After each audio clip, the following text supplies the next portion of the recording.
Hello everyone. आज हम पढ़ेंगे बीजेटी बाइपोलर जंक्शन ट्रांजिस्टर के बारे में। बीजेटी एक सेमीकंडक्टर डिवाइस है। इससे पहले के लेक्चर्स में हमने डायोड के बारे में पढ़ा था, जो कि एक पीएन जंक्शन, जिसे एक सेमीकंडक्टर डिवाइस कहा जाता है। तो अगर हम डायोड की बात करें या थोड़ा रिवाइज करें कि हमने लास्ट लेक्चर्स में क्या पढ़ा था, तो हमने कुछ पीएन जंक्शन, एक P type semiconductor, N type semiconductor, दोनों को कंबाइन किया एक सिंगल वेफर पे डोपिंग करके। सारे स्टेप्स जो फॉलो किए जाते हैं किसी भी सेमीकंडक्टर डिवाइस को बनाने के लिए। और उसके बाद फिर हमने इस डिवाइस के across forward bias condition, reverse bias conditions apply करी, इनकी कैरेक्टरिस्टिक्स को पढ़ा, डिटेल्ड एनालिसिस देखी, स्मॉल सिग्नल मॉडल बनाया, कैपेसिटेंसेस के बारे में पढ़ा डायोड के। तो ये सारी चीज़ें जहाँ हमने एक पी टाइप सेमीकंडक्टर कैसे बनता है, एन टाइप सेमीकंडक्टर कैसे बनता है, क्यों बनाया जाता है, क्या उनकी ज़रूरत है, फिर उन्हें आपस में कंबाइन करके एक डायोड कैसे बनाया जाता है जिसको हम पीएन जंक्शन बोलते हैं। जब हम एक पीएन जंक्शन बनाते हैं तो डिप्लीशन विथ का क्या मतलब होता है, इलेक्ट्रिक फील्ड, पोटेंशियल बैरियर, ये सारी चीज़ें क्यों निकाली जाती हैं, चार्ज कैरियर्स कैसे फ्लो करते हैं, कौन से चार्ज कैरियर फ्लो करते हैं, मेजॉरिटी करते हैं, माइनॉरिटी करते हैं, इमोबाइल आयंस क्या होते हैं, ड्रिफ्ट करंट, डिफ्यूजन करंट क्या होता है। जब हम बायसिंग करते हैं तो फॉरवर्ड बायस क्या होता है, रिवर्स बायस क्या होता है। इन बायसिंग में पीएन जंक्शन डायोड क्या कैरेक्टरिस्टिक्स शो करता है in forward bias, in reverse bias, इनके बारे में हमने पढ़ा। पीएन जंक्शन डायोड में कैपेसिटर्स कौन कौन से होते हैं, डिफ्यूजन कैपेसिटेंस, डिप्लीशन कैपेसिटेंस, इनके बारे में हमने समझा। देन एक पीएन जंक्शन और एक पीएन डायोड का स्मॉल सिग्नल मॉडल क्या होता है, क्या ज़रूरत होती है एक स्मॉल सिग्नल मॉडल की, और कैसे हम एक डायोड को रिप्रेजेंट करते हैं with the help of small signal model. Like अगर ये एक डायोड का सिंबल है तो इसे अगर आप एनालाइज करना चाह रहे हैं या एनालिसिस करना चाह रहे हैं तो किस तरीके से आप इसको एक resistor in parallel with capacitance की हेल्प से इसको रिप्रेजेंट करते हैं। तो ये सारी चीज़ें हमने लास्ट के लेक्चर्स में पढ़ी। जो इससे पहले की हमारी यूनिट्स थी वो completely dedicated to PN diode थी, और उसको पढ़ने का, उसको समझने का रीज़न यही था कि हम आगे जो बीजेटी पढ़ेंगे या मॉसफेट पढ़ेंगे वहाँ पे वो हमें हेल्प करेगा, हमें समझने में आसानी रहेगी कि बीजेटी कैसे काम करता है, बीजेटी की स्मॉल सिग्नल एनालिसिस क्यों करनी है, बीजेटी की कैरेक्टरिस्टिक्स कर्व्स को कैसे बनाया जाता है। ये सारी चीज़ें हम बीजेटी के लेक्चर्स में पढ़ेंगे। तो सबसे पहले हम बात करें अगर बीजेटी के बारे में, थोड़ा सा इसको हम समझने की कोशिश करेंगे कि ये होता क्या है, किस तरीके से ये बनता है, कैसे इसकी कैरेक्टरिस्टिक्स को रीड किया जाता है या बनाया जाता है, ये सारी चीज़ें हम यहाँ पर समझेंगे। अगर हम पी एन डायोड की बात करें तो पी एन डायोड एक टू टर्मिनल डिवाइस है। ओके, तो P एंड N, तो एक टर्मिनल ये, सेकंड टर्मिनल। वहीं अगर हम बीजेटी की बात करें तो बीजेटी एक थ्री टर्मिनल डिवाइस है और इसके दो कॉन्फ़िगरेशंस होते हैं, PNP और NPN। ओके, सो दो तरीके से बीजेटी फॉर्म किए जाते हैं। बेसिक है, कॉमन है, आप लोगों ने बेसिक इलेक्ट्रॉनिक्स में पढ़ा होगा। और सेकंड है आपका PNP,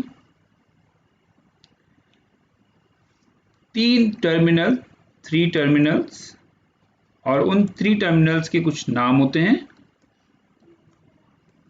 E, B and C। So emitter, base and collector. Okay, so अभी हम समझेंगे एमीटर क्या है, बेस क्या है, कलेक्टर क्या है। और अगर हम पीएनपी ट्रांजिस्टर की बात कर रहे हैं तो एमीटर बेस कलेक्टर क्या होगा, अगर हम एनपीएन की बात कर रहे हैं तो एमीटर बेस कलेक्टर क्या होगा, ये सारी चीज़ें हम अभी देखेंगे। तो पहली चीज़ तो डिफरेंस जो पीएन और एनपीएन मतलब बीजेटी में है वो ये है कि वो 2 टर्मिनल डिवाइस है, ये आपका एक 3 टर्मिनल डिवाइस होता है। पीएन डायोड जो है आपका वो एक यूनिपोलर डिवाइस है। यूनिपोलर मीन्स सिर्फ एक ही टाइप के charge carriers, that is majority charge carriers. अगर आप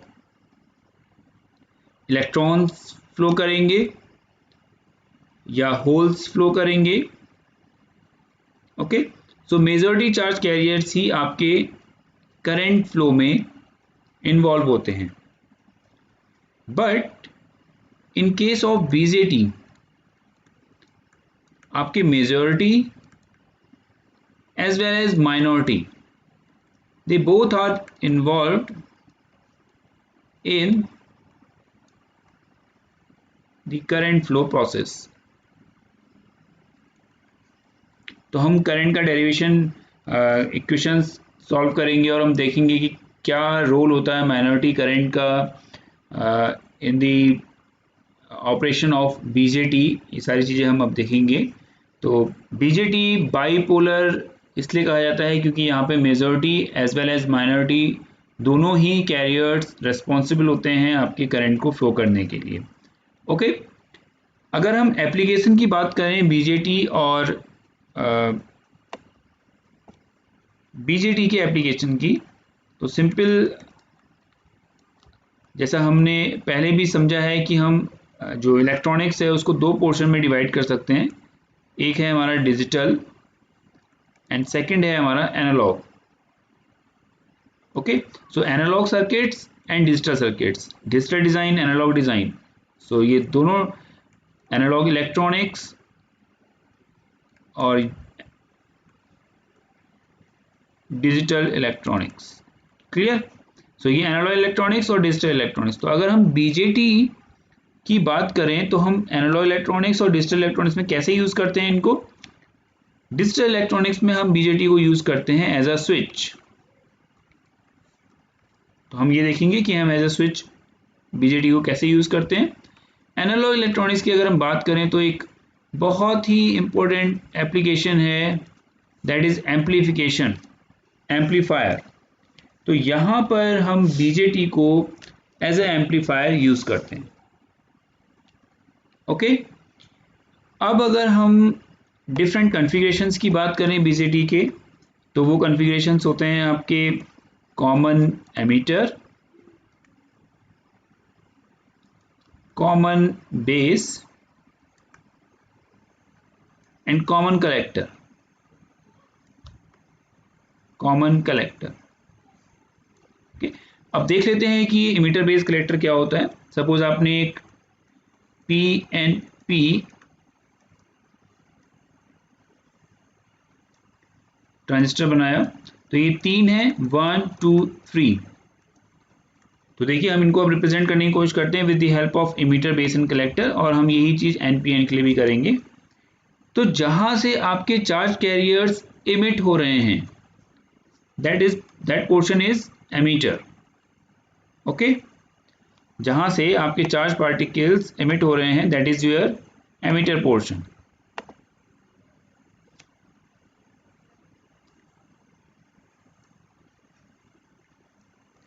जिसके थ्रू, जिस रीजन के थ्रू वो फ्लो होके आगे मूव कर रहे हैं, तो आप इसको सिंपल ऐसे समझ सकते हैं कि सपोज किसी वाटर पाइप से आप वाटरफॉल कर रहे हैं, तो ये जो पाइप है ये आपका बेसिकली एमीटर हो जाएगा, और जो बकेट है आपकी जहाँ पे आप पानी कलेक्ट कर रहे हैं वो आपका कलेक्टर हो जाएगा, और जिस मीडियम से ये आ रहा है ये आपका बेस हो जाएगा। ओके, सो चार्ज कैरियर्स एमिट हो रहे हैं, बेस से मूव करते हुए आगे जाएंगे और कहाँ पर कलेक्ट होंगे, कहाँ पर इकट्ठे होंगे, कलेक्टर में। क्लियर? तो emitter, base, collector, so P N P. अगर आप एन पी एन की बात करेंगे, so N P, sorry, okay, so अगर आप एन पी एन की बात करेंगे, N P N, so emitter, base and collector. Okay, तो अभी जब हम कॉन्फ़िगरेशन करेंगे, मींस जब हम बायसिंग करेंगे, तब हम डिसाइड करते हैं कि फॉरवर्ड बायसिंग क्या है, रिवर्स बायसिंग क्या है, और कब आपने एमीटर बेस को फॉरवर्ड कनेक्ट किया है या आपने एमीटर बेस को रिवर्स कनेक्ट किया है। तो वो जब हम बायसिंग का कॉन्सेप्ट देखेंगे कैसे की जाती है, कॉन्फ़िगरेशंस हम ड्रॉ करेंगे। अभी कुछ परेशान होने की ज़रूरत नहीं है, अभी हम जस्ट ये समझने की कोशिश कर रहे हैं कि एमीटर क्या है, बेस क्या है, कलेक्टर क्या है। तो एमीटर जो जहाँ से चार्ज कैरियर्स एमिट हो रहे हैं वो एमीटर है, जिस रीजन में जाके वो कलेक्ट हो रहे हैं वो कलेक्टर है, और बीच का जो रीजन जैसे वो पास कर रहे हैं वो आपका बेस है। क्लियर? बीजेटी के केस में ये तीनों रीजन्स की जो विड्थ है, ये जो टोटल रीजन है, टोटल एरिया है, ये डिफरेंट होता है। और ये कैसे डिफरेंट होता है, इसको कैसे याद रखा जाता है, अभी समझ लेते हैं। देखिए, सबसे पहले बात करते हैं बेस की। सो बेस वो रीजन है जहां से चार्ज कैरियर्स मूव कर रहे हैं, जस्ट वहां पे कोई काम नहीं हो रहा है, सिर्फ और सिर्फ उस रीजन से, जैसे यहाँ से पानी फॉल हो रहा है, वाटरफॉल हो रहा है इस पाइप से और यहाँ कलेक्ट हो रहा है, तो ये मैटर नहीं करता कि वो किस किस रीजन से आ रहा है। अगर आप सिंपल इसको, अगर आप फिजिक्स में ना जाएं, सिंपल ये समझें कि किस रीजन से आ रहा है, तो इस पानी को इस बकेट में गिरना है। तो डेफिनेटली बेस रीजन से चार्ज कैरियर्स मूव कर रहे हैं।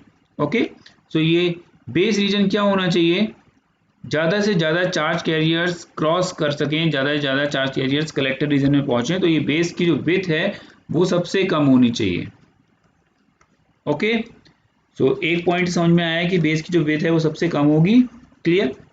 दूसरी चीज़, करंट हमें ज़्यादा से ज़्यादा चाहिए। वो करंट हमें ज़्यादा से ज़्यादा कब मिलेगा, जब कलेक्टर रीजन में ज़्यादा से ज़्यादा चार्ज कैरियर्स इकट्ठे होंगे।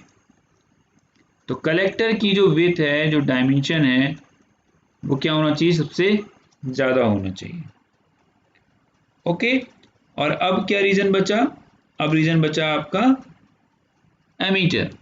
सो एमीटर के केस में एमीटर की विड्थ बेस से ज़्यादा होनी चाहिए और कलेक्टर से कम होनी चाहिए। ओके, तो अगर हम साइज की बात करें, इसको हम यहाँ लिख लेते हैं, ये बहुत ज़रूरी है, कई बार इंटरव्यू में पूछा जाता है। अगर हम साइज की बात करें तो सबसे ज़्यादा साइज किसका होना चाहिए, किस रीजन का होना चाहिए, कलेक्टर का। Okay, so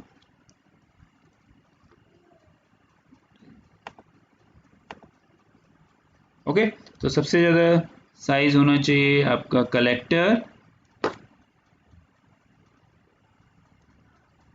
then emitter and then base. Clear? Now अगर हम डोपिंग की बात करें तो इन तीनों रीजन्स की जो डोपिंग होती है वो भी डिफरेंट होती है। तो अभी हम आगे जब हम मॉसफेट पढ़ेंगे तो हम वहाँ कंपैरिजन पढ़ेंगे बीजेटी मॉसफेट के बीच में।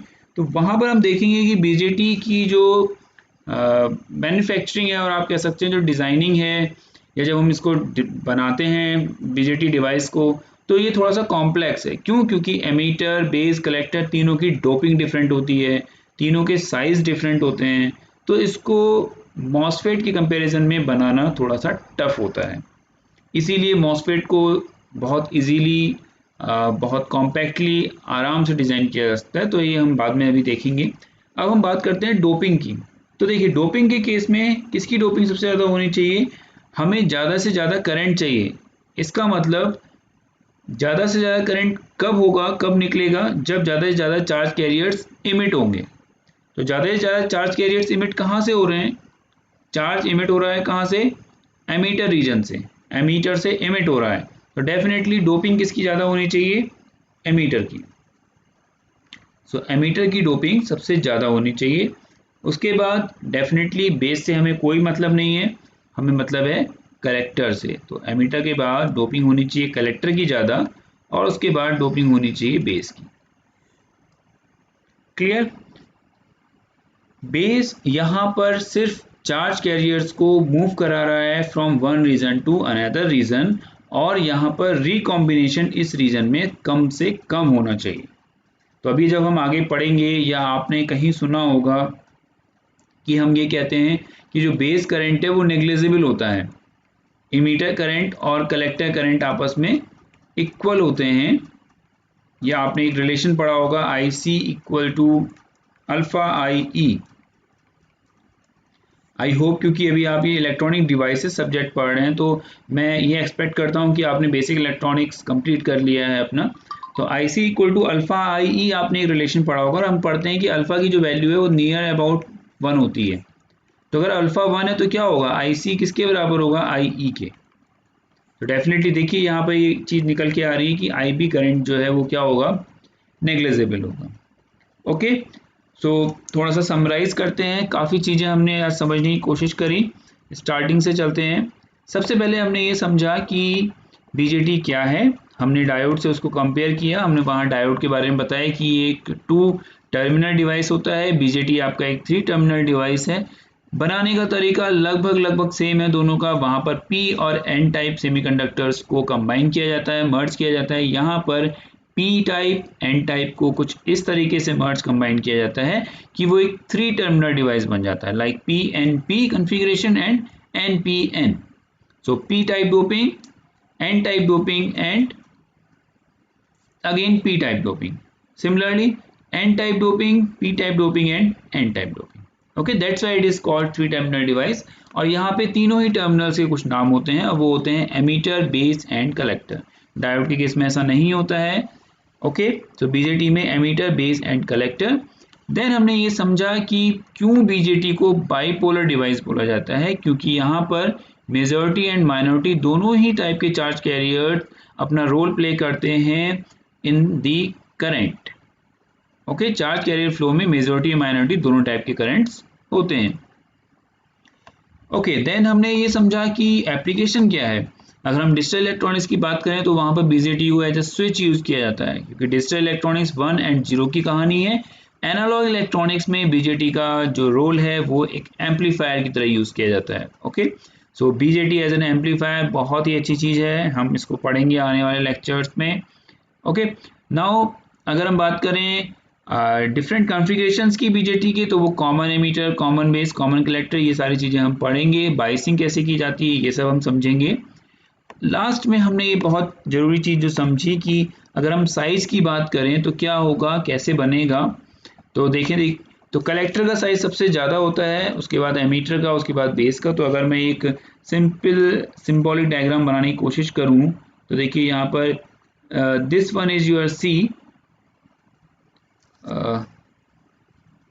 Wait a minute.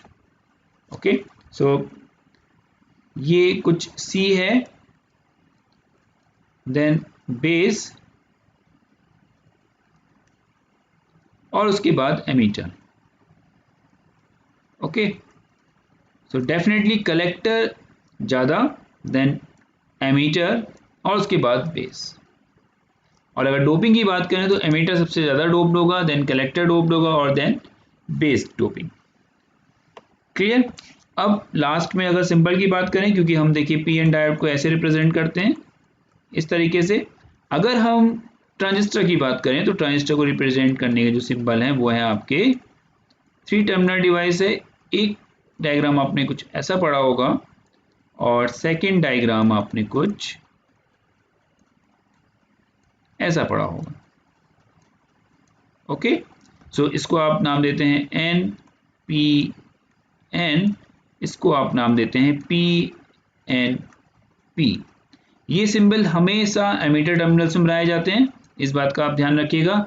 ये क्यों बाहर हैं, क्यों अंदर हैं, अभी हम जब करंट फ्लो देखेंगे, समझेंगे, तब हमें ये अच्छी तरीके से समझ में आ जाएगा कि ये अगर मैं NPN की बात कर रहा हूँ तो मैंने एमीटर में करंट का डायरेक्शन बाहर को क्यों किया है, और अगर मैं PNP की बात कर रहा हूँ तो यहाँ पे करंट का डायरेक्शन अंदर क्यों है।